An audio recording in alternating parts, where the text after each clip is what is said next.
Good morning, students. Today I am here with the same topic, nutrition in plants for class 7.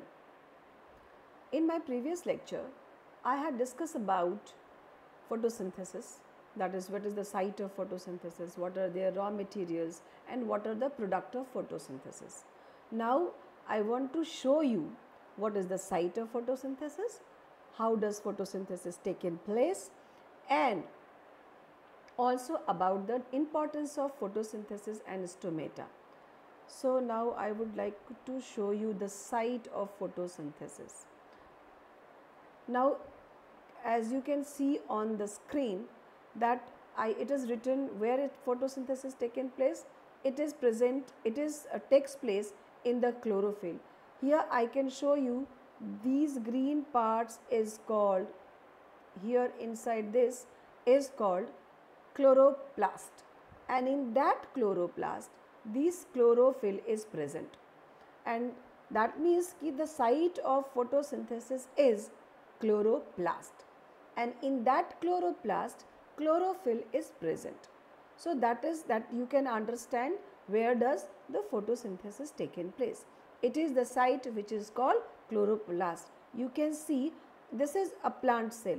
This all is a plant cell, and you can see in the plant cell this is green color structure which is called chloroplast, and in that chloroplast chlorophyll is present. So that is how we can say that photosynthesis takes place in chloroplast.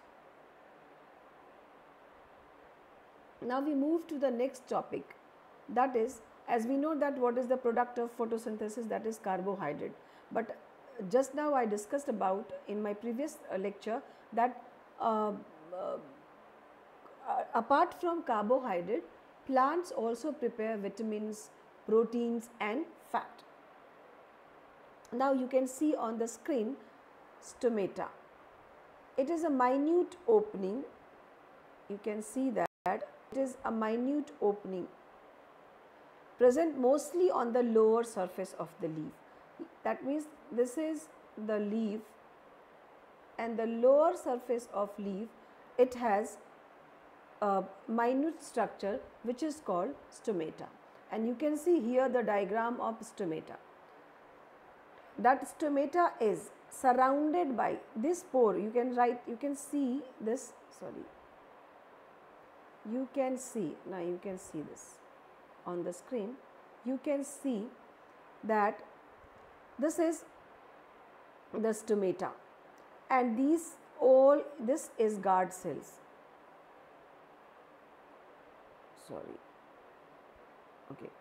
These both of them are guard cells, and these guard cells surrounded the stoma. This is the place through which is called stomata. This is the place through which gas enters, like carbon dioxide enters and oxygen out. So again I will tell you that during photosynthesis process only oxygen is released, but when the plants do the respiration, as we know that plants also do the respiration to get energy. So during respiration the plants release carbon dioxide, but what happens at daytime, that carbon dioxide is used up by the plants for preparing food or photosynthesis. Okay, so this is, you can see on the screen, this is guard cells. Okay, and this pore is called stoma, or it is called stomata, and this pore allows carbon dioxide to get in or oxygen to get out, that is during photosynthesis. That means usually we can say that this is the place, this is the opening which helps to entering or exiting the gases. Okay, now you can see this is the nucleus of this stomata cell. Okay, or you can see the green small pigments, small dots. These all greens are, these are chloroplast, or it is in the these green parts are called chloroplast, and in that chloroplast chlorophyll is present. So that is called stomata. So it is called stomata open. and here we can say a vacuole.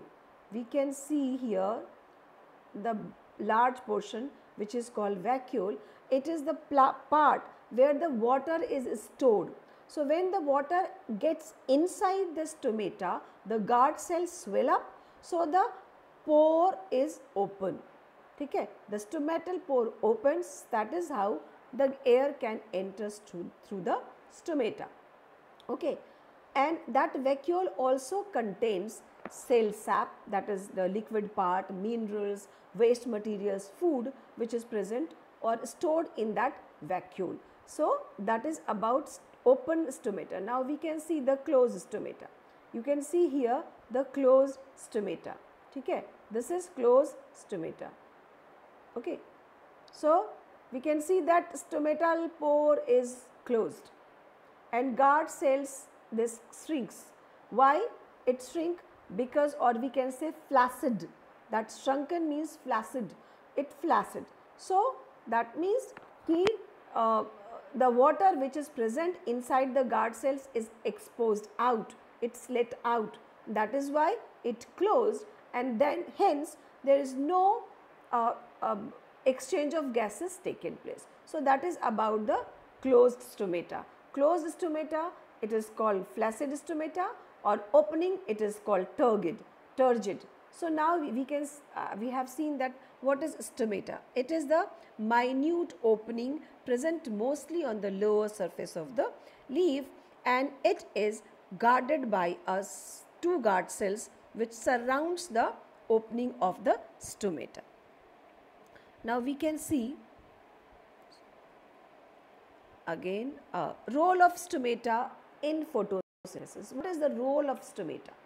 Here we can say exchange of gases taken place. That means stomata helps in exchanging of carbon dioxide and oxygen. We can see that. So during photosynthesis process, oxygen is released, or during respiration process, carbon dioxide is released. And this stomata also helps to transpiration. What is transpiration? That is release of water vapor. That means the excess water is also transpirated or get let out from the plants through the process called transpiration. So stomata also helps in transpiration. Stomata are wide open during day as photosynthesis occurs during daytime. That means stomata is wide, that means it is open. Why? Because photosynthesis process is taken place. And it is closed at night because there is no light is present at night, so no photosynthesis taking place, and hence the stomata is closed. So that we have seen, that is what is the role of stomata. That is, the role is exchange of gases. It helps in transpiration. Okay. Now we move to the, okay, now we can see the next. Now what I told you in our class, that this is the cross section of our leaf. Okay, this is the cross section of the leaf. We can see here upper layer, we can see that this is called upper epidermis, and this is palisade mesophyll. This part is exposed to the upper surface. Okay? So upper surface of leaf having palisade mesophyll, which is numerous or numbers of chloroplast is present. So as the chloroplast is present upper surface of the leaf in abundant amount, so solar energy is trapped by sunlight, chlorophyll in large amount through the upper surface. Now we can see this air spaces, these are the air spaces, this is spongy cells. Okay. Now this we can say, here we can say the stomatal pore. You can see this is guard cells, these two are guard cells, and here we can say a straight opening. This opening is a stomata, and through that opening, like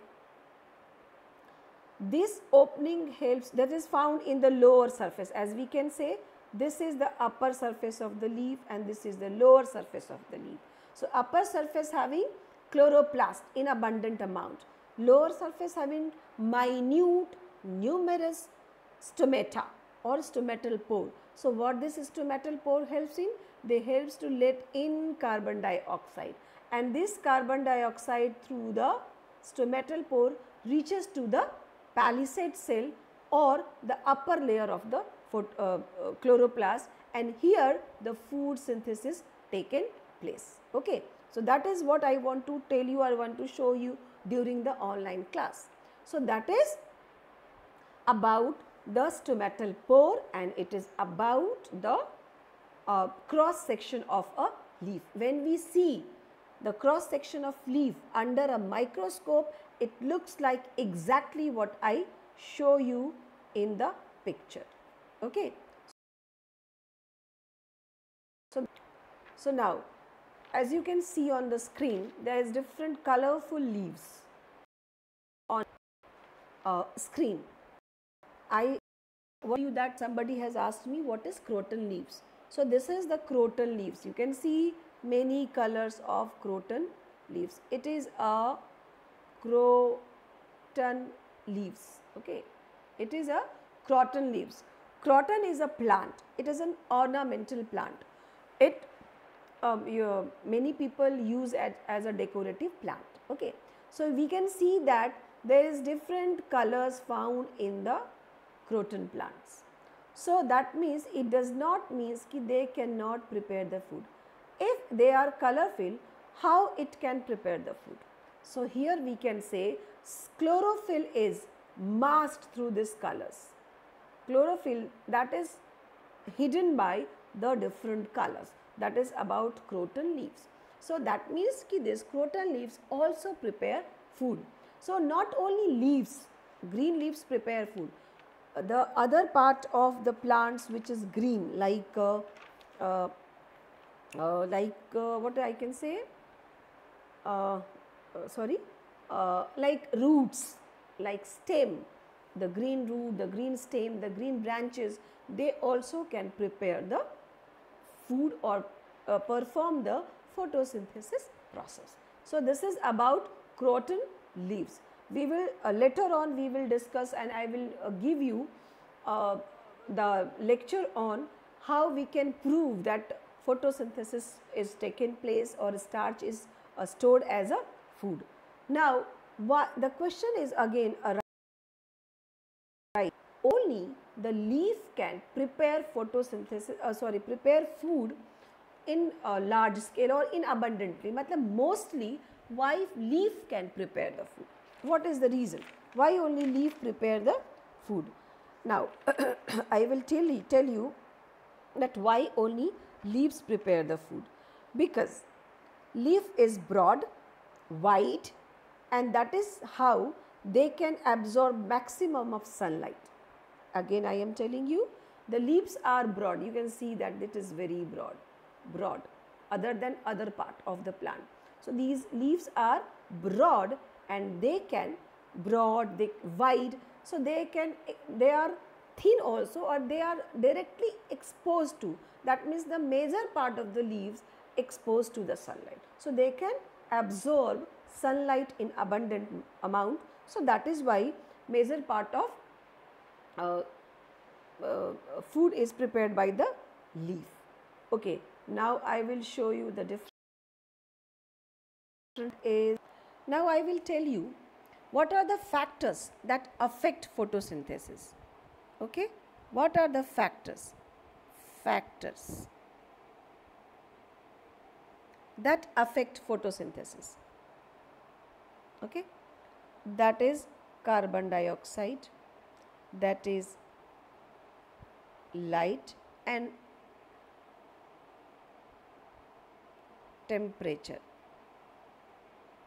Okay, I cannot write properly, but you can see I am trying my best. Okay, these are the factors which affect the photosynthesis process.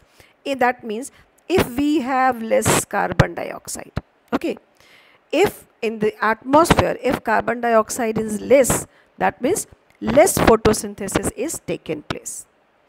And if less light is present and carbon dioxide and temperature is abundant in amount, is large amount, but if the light is less, photosynthesis will be less.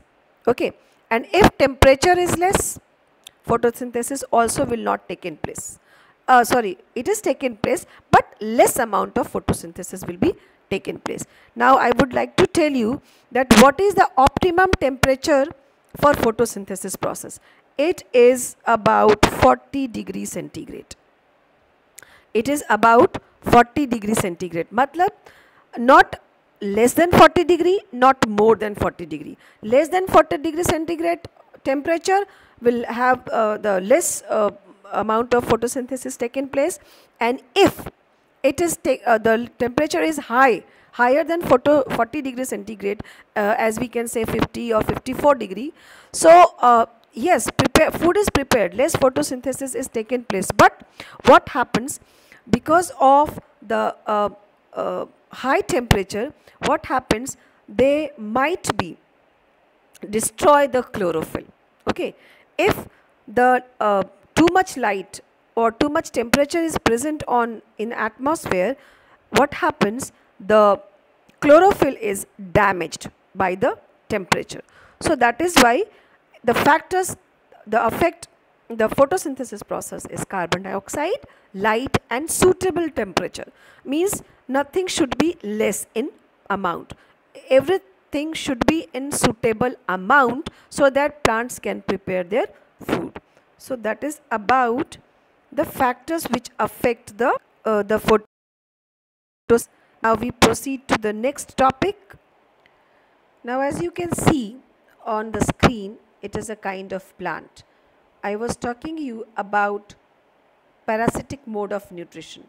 So this is the parasite, which I told you, dodder. You can see the yellowish color, which is twinned or entangled with the host plant. So these all are, you can see here, these are parasites. That is called dodder or cuscuta. That is called cuscuta. Okay, that is called cuscuta. So this is about parasitic mode of nutrition. Now I will tell you what is parasitic mode of nutrition. We had talked about the different heterotrophic mode of nutrition, like parasitic mode of nutrition, saprophytic, insectivorous, and symbiotic relationship. So today we will start with the parasitic mode of nutrition. So we will start with the parasitic mode of nutrition. So what are parasites and what are host?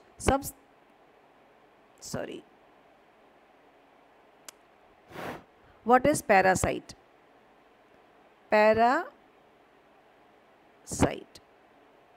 What is parasite? So parasites are those organisms, those who derive nutrition from others. Okay, that means parasites, those who derive their nutrition from others. And what are host? Who are called host? The host, what is this? Okay. So what are, what are host? Host provide nutrition to others. Okay. Hosts are the plant who provide nutrition to the others. Now we will see how this how that parasites derive their nutrition. The very common example is cuscuta, which what I have just show you. That is, what is cuscuta? Oops. Okay, now I will show you what is cuscuta. we can see this. This is a host plant. This is a host plant. What happens? The cuscuta plants or dodder plants, sorry, they are not stand erect, do not grow erect. So they need support. So what they do, they make a picture like this. They entangled into the host plants, and they will get the support. Okay, let me draw it again. This is the host plant. Again I am drawing properly. Host plant. Okay, and this is the host plant, and this is the parasite plant, which is called cuscuta. It is cuscuta. This is, okay, this is cuscuta. Okay, this is cuscuta. What happens? First they make an anchor root. This is anchor root of the cuscuta plant. So they get support from the host plant. They make an anchor root, which is called anchor. Anchor root से क्या होता है? Anchor root gives support to the cuscuta plant, and after getting support, they again make a different type of root, which is called hausteria. I cannot write here properly. HAUSTRIA. Okay, so they prepare another kind of root, which is called hausteria, and that hausteria, they grow or through that host plant and penetrate into the soil, and that is how when they then form or develop hausteria, the root, and that root penetrate into the soil, they derive nutrition from the host plant, and then that is how they get their nourishment. So maybe might be you are clear what I want to tell you. I supposed to tell you that how these parasitic plants will derive their nutrition. So the very common example is cuscuta or dodder. So there is two kinds of